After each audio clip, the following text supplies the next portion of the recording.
que fala sobre, a gente vem estudando sobre a angelologia, e na parte 7 fala sobre a organização satânica, né? A maneira como os demônios, os anjos, a gente já viu tudo sobre os anjos do bem, agora nós estamos vendo sobre os anjos do mal. Então a organização que os demônios têm em termos de hierarquia, né, de ordem. É muito importante para nós, crentes, conhecermos como funciona o mundo espiritual, pelo seguinte motivo: quando você luta contra o inimigo, a Bíblia diz que nós temos uma luta constante, que não é contra a carne e nem o sangue, não é contra homens, mas é contra as forças espirituais do mal que agem nas regiões celestes, né? E agem também na terra, na vida dos homens, como diz Efésios capítulo 2. Então, sendo que nós temos uma guerra, quanto mais nós conhecermos as estratégias do inimigo, a força do inimigo, o que ele usa, mais nós teremos chances de sermos bem-sucedidos na luta contra esse inimigo, né? A gente vê o que esse autor nos fala aqui sobre essa questão da organização, quando ele diz o seguinte: Satanás, para afirmar o seu reino maligno, tem como finalidade a luta contra Deus e suas criaturas. Todos nós estamos envolvidos nessa guerra, é uma luta contra Deus, para afastar a humanidade de Deus, assim como ele afastou uma terça parte dos anjos. E essa terça parte dos anjos, que se tornaram demônios, que se aliaram a Satanás, eles vão com ele para o inferno, porque a Bíblia diz que o inferno foi reservado para o diabo e os seus anjos. Mas o diabo e os seus anjos, seus demônios, eles também querem arrastar o máximo das pessoas para que eles levem o maior número da humanidade também com eles. E a Bíblia diz que serão lançados no lago de fogo, juntamente com o diabo, com os seus demônios, né? Todos aqueles que não obedeceram ao Evangelho, não creram no Evangelho. Então veja a responsabilidade que nós como igreja temos de pregar aos homens o Evangelho, porque nós temos uma luta contra o reino das trevas. Enquanto que o reino das trevas está naquela correria para desviar e afastar de Deus o maior número de pessoas, a igreja está na correria da contramão para aproximar de Deus o maior número de pessoas e fazer com que o maior número de pessoas ouça o Evangelho e tenha a sua salvação em Cristo Jesus. Amém, igreja?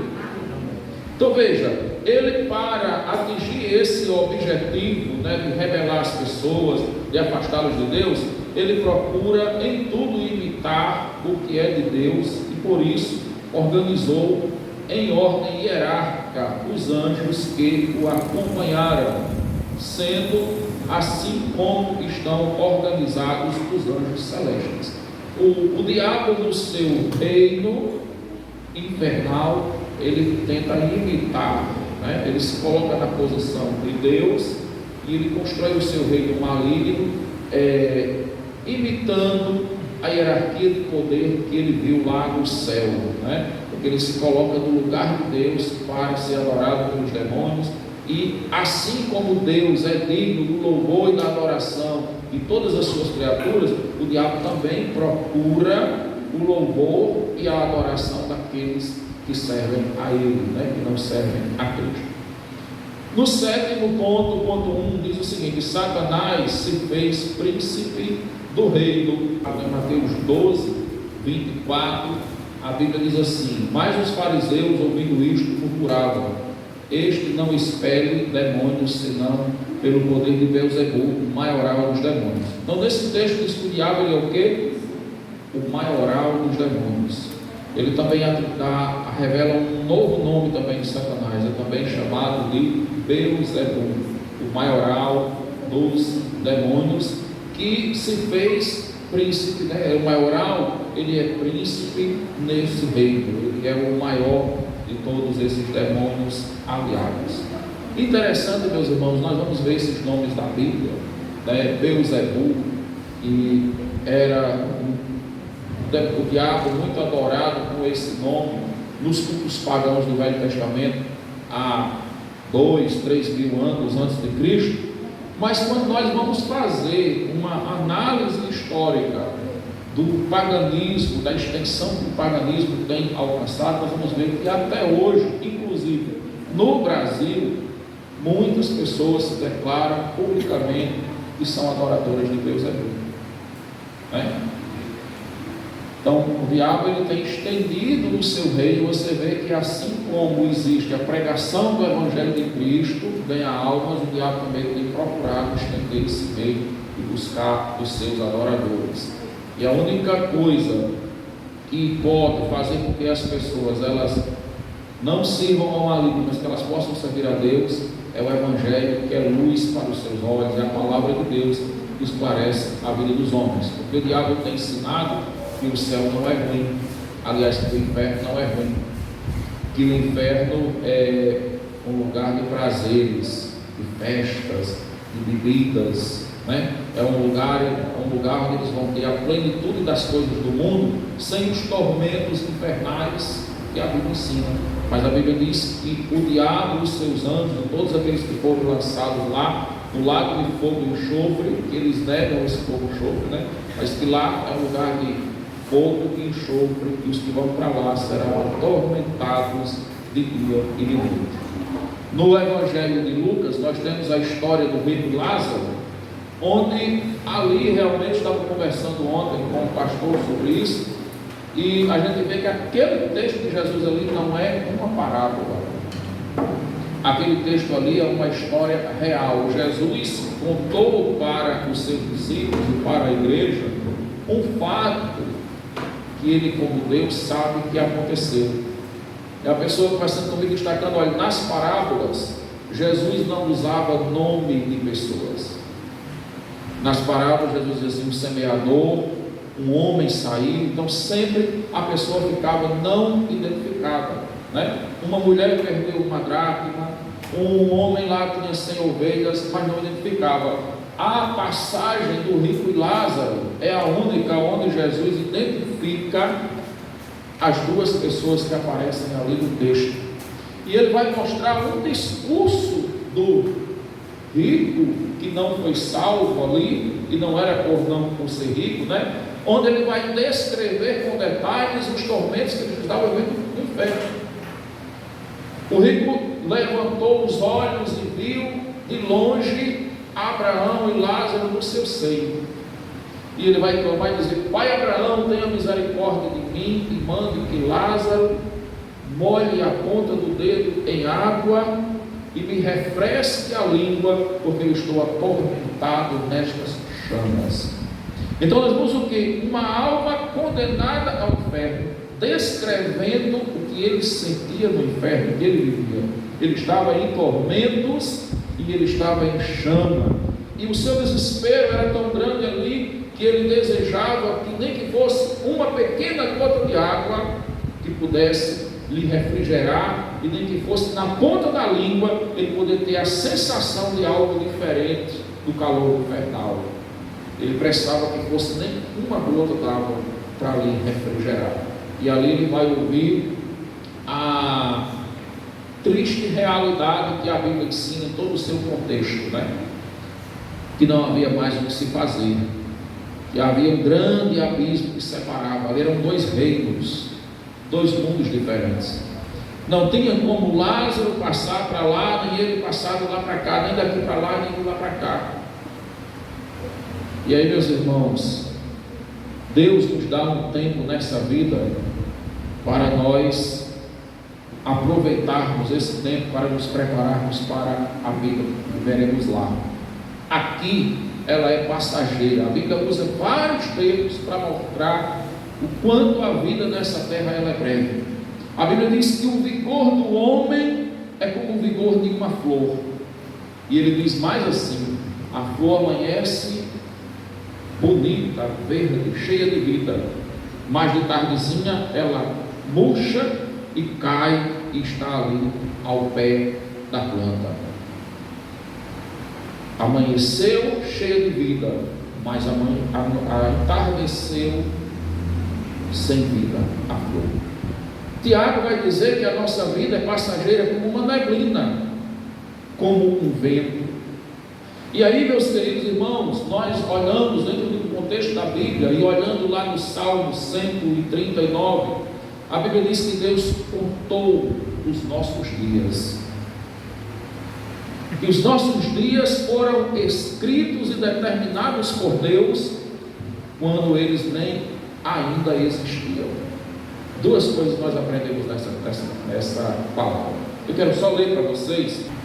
139, versículo 16 em diante, diz assim: os teus olhos me viram a substância ainda informe. Ou seja, não havia forma, mas os olhos de Deus já viram a pessoa completa, antecipadamente. O Deus do passado, o Deus do presente, o Deus do futuro, o Deus onipotente, o Deus onisciente, o Deus onipresente, que previu e fixou a nossa vida, nos viu ainda a substância informe. Quando nem existíamos ainda, Deus já viu. E ele diz assim: e no seu livro foram escritos todos os meus dias, cada um deles escrito e determinado, quando nenhum deles havia ainda. Não existiam os nossos dias, mas Deus já tinha escrito todos esses dias. A primeira coisa que nós podemos aprender com esse texto é que nós não estamos aqui do nada. Que você não veio a esse mundo porque você furou a barreira de Deus, porque você passou desapercebido de Deus. Não, você veio a esse mundo com um propósito. E esse propósito não foi um propósito da natureza, foi um propósito do Criador. Você veio a esse mundo porque o Criador trouxe você a esse mundo. Foi Ele quem planejou você como um ser humano, um ser vivo, para viver nessa terra. Então a gente não está aqui do nada. Eu já sei que o simples fato de ser uma pessoa, eu já sou um escolhido e um chamado de Deus. Eu já sou alguém que a minha vida tem um propósito de Deus, porque se não fosse, eu não teria existido, eu não teria nascido, eu não estaria aqui. Então essa é a primeira coisa que você tem que se alegrar, saber que você é alguém que veio a esse mundo por um projeto de Deus. E Deus também não trouxe você assim para ficar no vácuo, sem objetivo nenhum, do nada. A Bíblia diz que Deus previu todos os seus dias. A Bíblia diz que Deus escreveu todos os seus dias e Deus determinou cada um deles. E eu tenho certeza que o que Deus escreveu para cada um dos que Ele trouxe aqui, o que mais Deus quer, essa determinação dos nossos dias, irmãos, é que nós, Deus nos deu um calendário para cumprirmos, é que nós cumpramos esse calendário de acordo com o projeto de Deus. Porque eu não acredito que Deus determinou os seus dias para você viver no pecado. Eu não acredito que Deus escreveu os seus dias para você andar ali no caminho da destruição. Eu acredito que Deus escreveu os seus dias para você se voltar para Ele, para você se servir a Ele, para você aproveitar a sua vida da melhor forma para engrandecer Deus na sua vida e ser um instrumento de Deus, para que Deus também seja engrandecido na vida de outras pessoas. Então nós aprendemos que tem um propósito. Segundo, Deus nos deu um calendário. Um calendário, ele tem começo, tem meio e tem fim, né? Porque o nosso calendário, ele tem quantos dias? 365 dias. Todo ano se renova o calendário, todo ano se renova. Deus nos deu um calendário com alguns anos, algumas décadas, alguns até um século, um pouquinho mais de um século. Nós não sabemos o tamanho do nosso calendário, nós não sabemos quantos dias tem no nosso calendário, Nós não sabemos quantos anos tem no nosso calendário, mas nós sabemos que nós temos um calendário para cumprirmos. E cada dia que nós estamos vivendo nessa terra, nós estamos cumprindo o dia do calendário que Deus escreveu para as nossas vidas. Mas a minha pergunta, ao chegarmos aqui, é a seguinte: como nós estamos cumprindo o nosso calendário? Será que o que nós estamos fazendo nos dias das nossas vidas é aquilo que Deus previu, é aquilo que Deus determinou? O que vocês acham?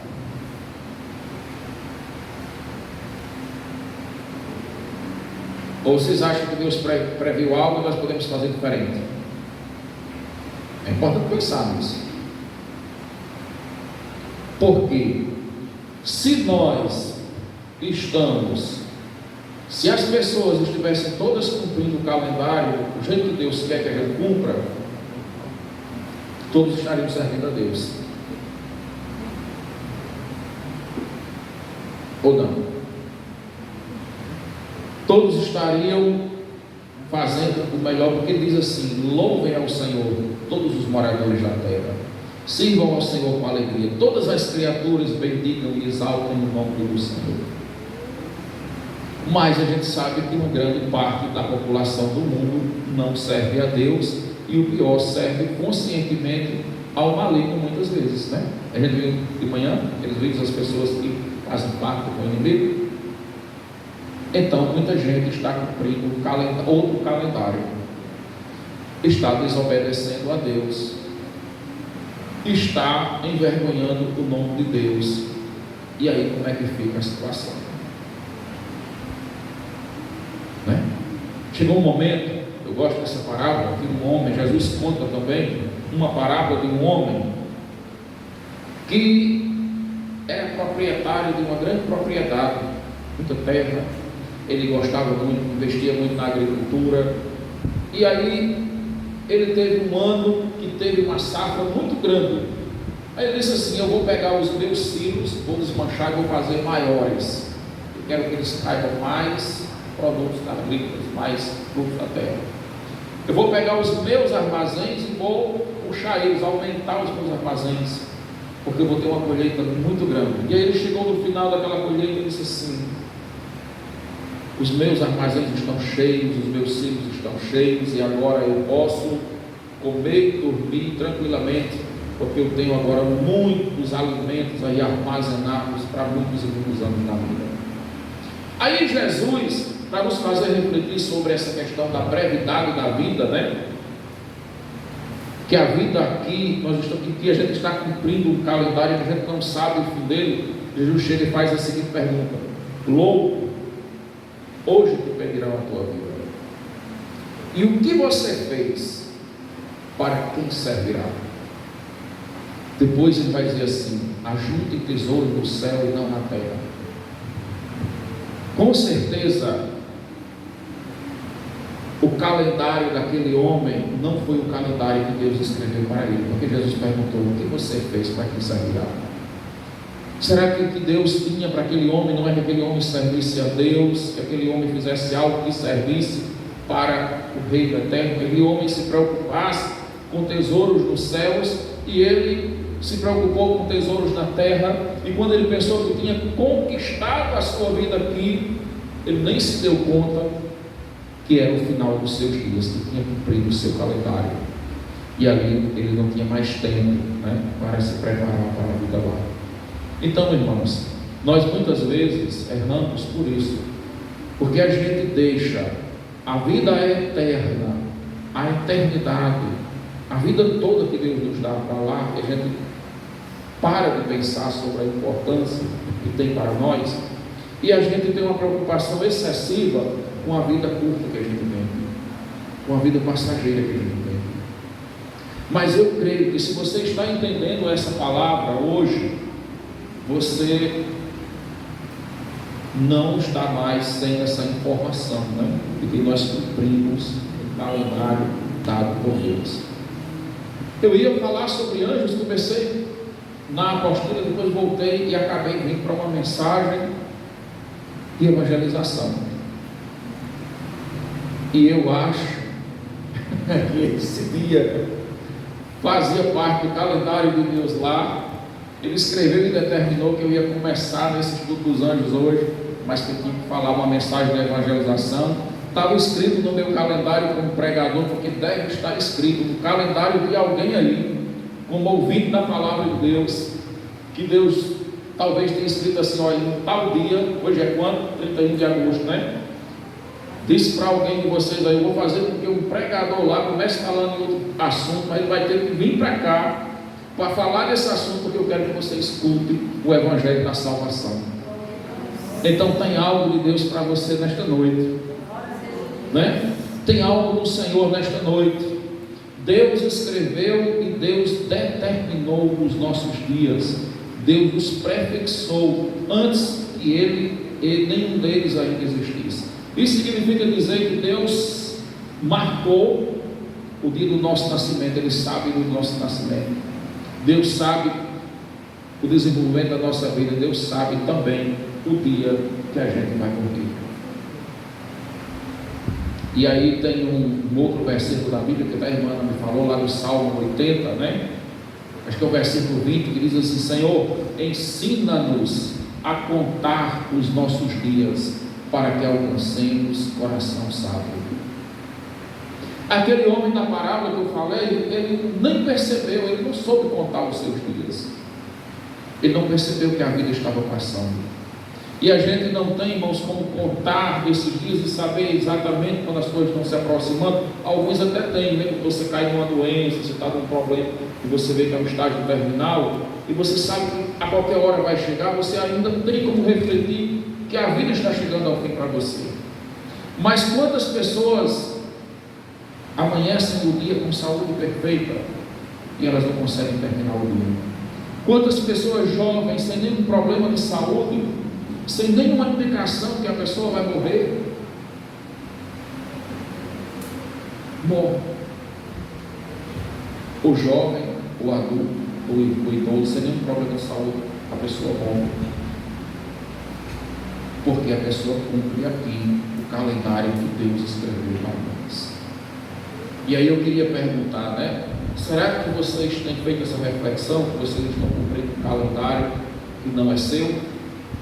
Porque às vezes nós queremos acrescentar os nossos projetos dentro desse calendário, os nossos sonhos. Eu quero isso, eu quero aquilo, eu vou fazer isso, eu vou fazer aquilo. Mas a gente não pensa no que Deus escreveu dentro desse calendário e que nós devemos fazer para Ele. Poucos pensam, alguns pensam, é claro, né? E nós realmente somos desafiados a pensar. E eu queria dizer que se você não pensou ainda, procure pensar, porque esse calendário está se cumprindo e ele vai chegar ao seu fim. Vai ter o 31 de dezembro dele para você em algum momento. Vai ter o 31 de dezembro, meia-noite, completinha do dia 31 de dezembro para todos nós. E aí a gente vai amanhecer no 1º de janeiro, no primeiro minuto do dia 1º de janeiro da vida eterna. E como nós iremos amanhecer lá, irmãos? Né? Pastor, a Bíblia diz. A Bíblia diz que quando o homem morre, o corpo desce ao pó e o espírito volta a Deus que o deu. Mas ele volta a Deus que o deu para ouvir de Deus para onde ele vai. Se ele creu em Cristo Jesus como seu Senhor Salvador, a Bíblia fala de quem? Lázaro morreu e foi levado pelos anjos para o céu. Mas o rico estava onde? O rico não creu em Cristo. Lázaro passava todos os dias ali pedindo as migalhas que caíam na mesa, e a Bíblia diz que aquele homem se regalava esplendidamente. Por quê? Porque ele confiava nos seus bens, ele confiava na vida material, ele não pensou que o calendário dele ia se cumprir, não pensou que ele tinha um calendário, né? Ele pensava que o calendário era esse que a gente tem aqui, termina o ano, termina 2025, próximo 2026, está sempre se renovando, mas ele não pensou no calendário da vida espiritual.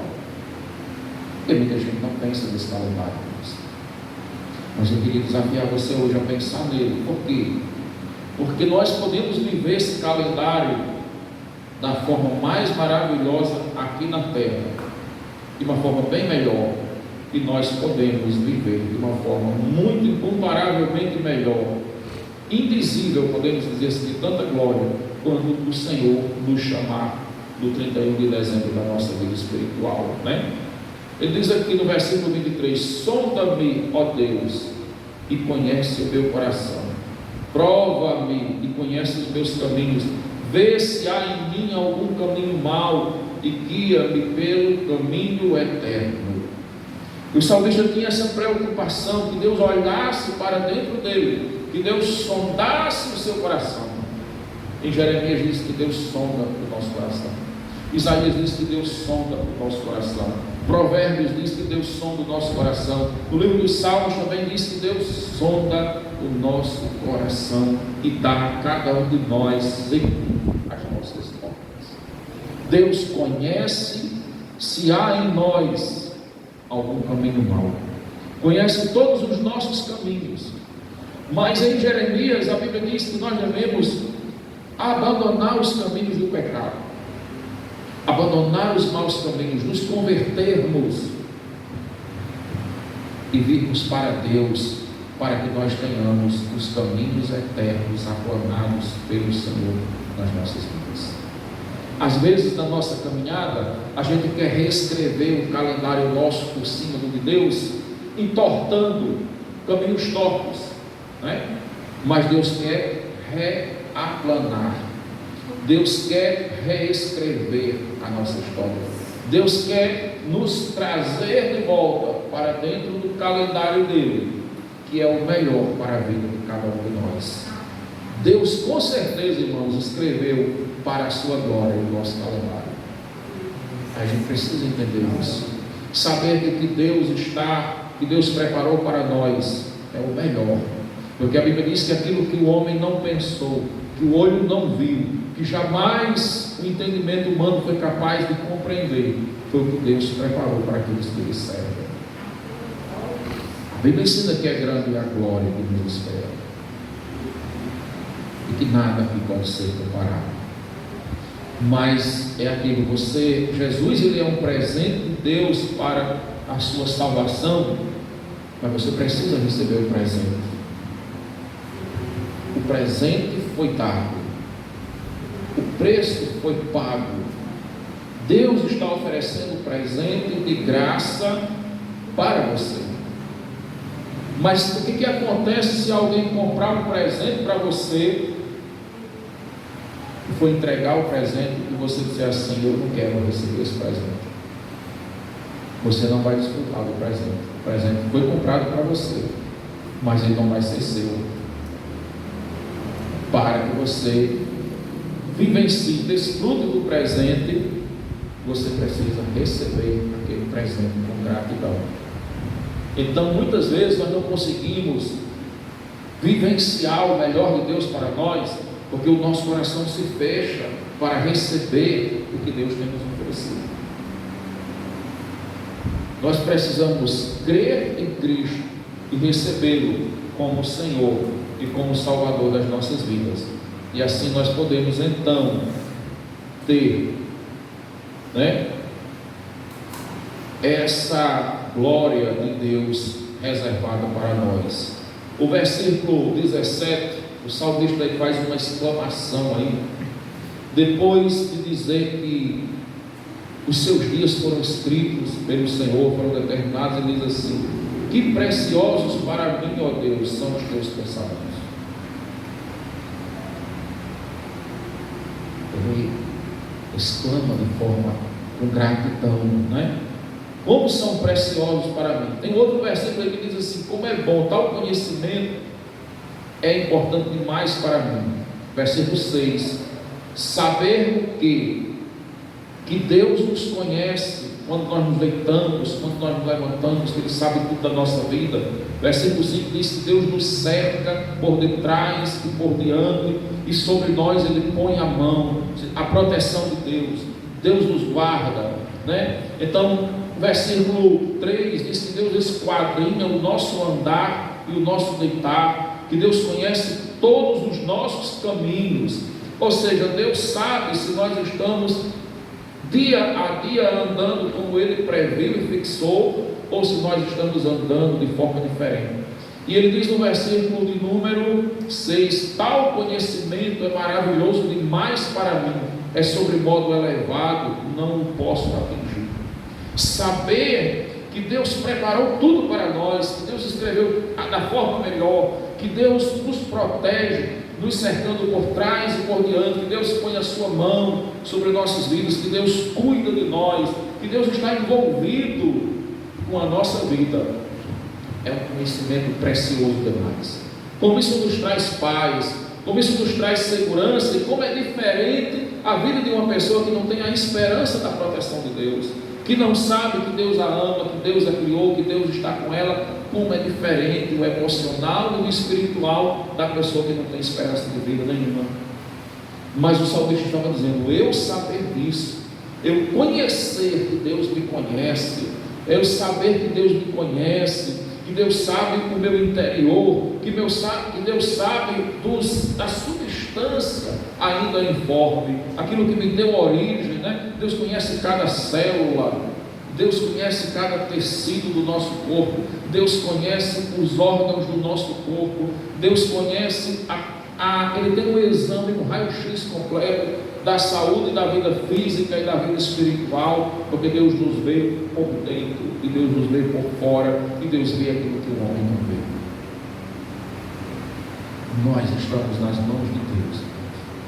Então, se a nossa vida, que foi criada por Ele, está nas mãos dele, Deus tem o direito de dizer para nós que o melhor caminho para a gente ter uma vida melhor nessa terra e uma esperança de vida futura é Cristo Jesus, que Ele preparou para nós. Ele é digno, como Paulo diz assim: fiel é esta palavra e digna de inteira aceitação. Não temos por que duvidar do que o Senhor nos oferece. Nós temos é que crer em Cristo e recebê-lo nas nossas vidas. Amém? Que o Senhor nos agracie, né? Que o Senhor nos abençoe.